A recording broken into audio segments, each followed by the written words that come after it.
Всем привет! Мы продолжаем ретро-рубрику канала, посвященную обзорам различных масштабных копий, выходивших в российских и европейских журнальных сериях около 10 лет назад. И сегодня мы рассмотрим, на мой взгляд, очень интересный и симпатичный румынский автомобиль Dacia 2000. И данная масштабная копия вышла в рамках проекта «Легендарные машины» под номером 63, и модель поступила в продажу в 2014 году. Машина комплектовалась журналом, неотъемлемая часть любой журнальной серии, будь то российская или европейская, но свой образец я приобрел в коллекцию значительно позже. В интернет-магазине и продавали только масштабные копии. И их стоимость составляла 3 евро 95 центов. Это вполне адекватная цена с учетом того, что в Европе обычно журнальную серию продают за 15-20 евро, а журнал для меня не представляет особого интереса. И что касается Dacia 2000, то этот автомобиль является лицензионной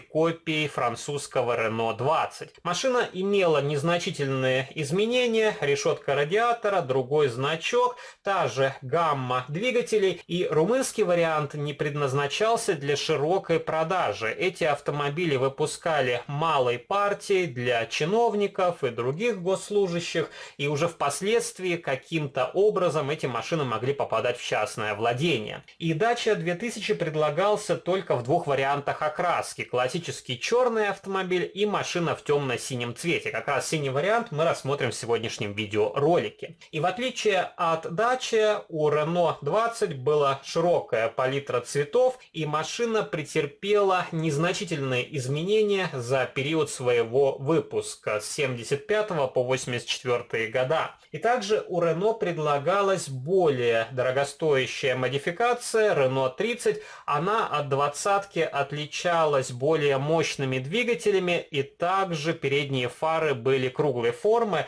На всех 20-х Renault они были прямоугольными. Если говорить о масштабных копиях, то Renault 20 предлагался у французской фирмы Eller в виде набора для самостоятельной сборки. Это была пластиковая модель. Также была модель у Solido с открывающимися дверками, но та машина в плане проработки уступает журнальному варианту. И была модель у Noref в нескольких вариантах исполнения, но та машина тоже отличалась от журнального варианта тем, что на модели от Noref были, по-моему, бампера более позднего типа. Также Renault 20 выходил и во всевозможных журнальных сериях, и он сделан на точно такой же пресс-форме, как и моделька Dacia 2000. И давайте распакуем блистер, посмотрим на этот автомобильчик поближе, и также для сравнения я вам подготовил несколько моделей, которые в Советском Союзе тоже использовались госслужащими. И приготовил одну Dacia 1300, которую уже демонстрировал. Но мы как раз можем посмотреть, как автомобили разных классов отличаются в плане дизайна. И здесь модель поставляется в крупном блистере. Он предотвращает ее повреждения при пересылке. И такой вариант упаковки мне нравится больше, чем у обычных польских и российских изданий, где блистер повторяет очертания автомобиля. И также у румынской журнальной серии поставляется небольшой пластиковый подиум. Конечно, это мелочь, но вы в продаже можете найти подходящий прозрачный колпак и сэкономить деньги на упаковке.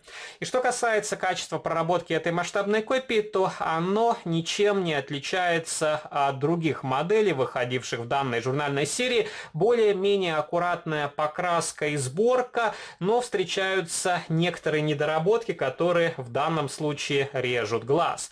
Салон здесь из черного пластика, окрашенного в массе. Вполне хорошая детализация панели приборов, но нужно ее выделять другим цветом, чтобы можно было хоть что-то рассмотреть сквозь маленькие окошки. На крыше присутствует небольшая пластиковая антенка, черные стеклоочистители, хотя зеркала сделали в хроме. И также у автомобиля не очень хорошо смотрится осветительная техника. Виднеются черные точки, и, видимо, здесь хотели подложку сделать в серебристом цвете, но почему-то есть просветы и такое ощущение, как будто фара сильно залита клеем, поэтому демонтировать на этом варианте осветительную технику я не планирую. Поворотники здесь просто обозначены оранжевой краской, присутствуют регистрационные номерные знаки. Также можно рассмотреть мелкий значок с надписью «Дача», вполне хорошие колесные диски, и на Renault 20 в зависимости от года выпуска автомобиля ставились диски разного дизайна. Здесь более ранняя модификация, и также вполне хорошие покрышки, правда, на мой взгляд, они чуть шире, чем должны быть на настоящем автомобиле. Дверные ручки обозначены просто серебристой краской, и у этой модели проблемы с задними фонарями. Правый фонарь здесь сделан из прозрачного пластика, окрашенного лаком изнутри, а левый фонарь почему-то снаружи покрасили серебристой краской и поверх уже оранжевым и красным лаком, и из-за этого сильно бросается в глаза то, что фары совершенно разные. Также присутствует шильдик Dacia, модификация 2000, и серебристой краской обозначили кнопку открытия крышки багажника. Давайте открутим эту модель от подставки, посмотрим, как она сделана снизу. И здесь модель крепится при помощи двух винтов. В этом плане китайцы расщедрились. Обычно журнальную серию крепят одним винтиком. И также здесь есть еще один крепежный элемент, который фиксирует модель к подиуму, чтобы она не крутилась на подставке. Вот такая пластиковая планочка. И днище у этой модели изображено очень условно. Есть что-то похожее на выхлопную трубу, запасное колесо.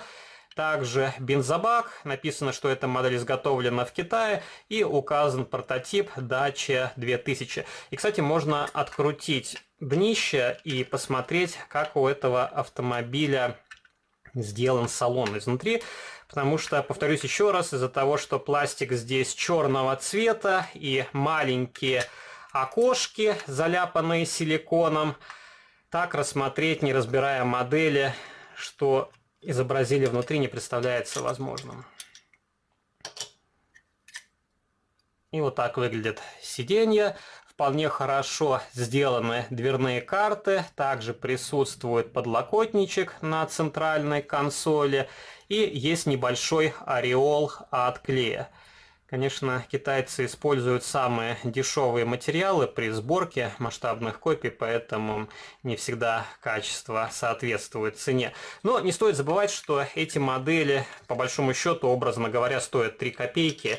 И то, что их продают за 20-25 евро, это не значит, что они стоят так изначально. Спрос рождает предложение. Например, современная российская журнальная серия тоже уже приблизилась к отметке 2000 рублей, но, на мой взгляд, эти модели не стоят заявленных денег, и поэтому современную журнальную серию лично для себя я не вижу смысла приобретать в свою коллекцию.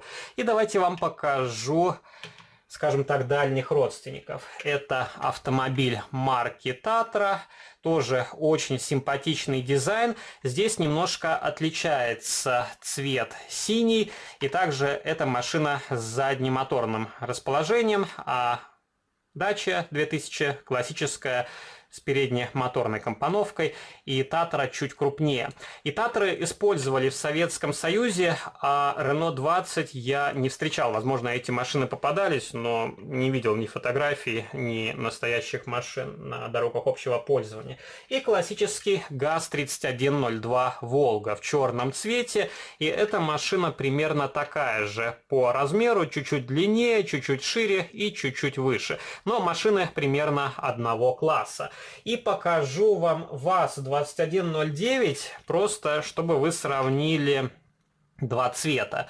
И как можно видеть, Dacia чуть-чуть темнее, но у обеих машин очень красивый насыщенный темно-синий цвет. И повторюсь еще раз, Dacia предлагалась только в черном и темно-синем варианте исполнения. И покажу вам последний автомобильчик. Это универсал Dacia 1300, машина в светло-голубом цвете. И как вы можете видеть, в плане проработки эти машины не сильно отличаются.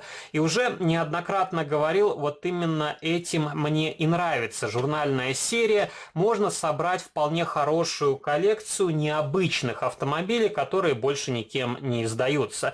И, например, эти машины хорошо сочетаются с российскими аналогами, ведь если, например, купить такую модель от Шуко, от Норов или от Миничемс, то она будет сильно выделяться в плане проработки, стоя рядом на полке с российскими автолегендами. А так машины примерно одного уровня, и они хорошо будут смотреться где-то в дальнем углу. И пишите ваши комментарии, понравился ли вам данный румынский автомобиль, что вы думаете о европейских журнальных сериях. Не забывайте поддержать видеоролик лайком, также подписывайтесь на этот и на мой второй канал, на нем тоже выкладываются разнообразные видеоролики на масштабные копии из моей коллекции, и можете заглянуть в мои группы ВКонтакте и в Фейсбуке, там участники сообщества тоже делятся фотографиями своих масштабных копий. А на сегодня это все. До новых встреч. Пока.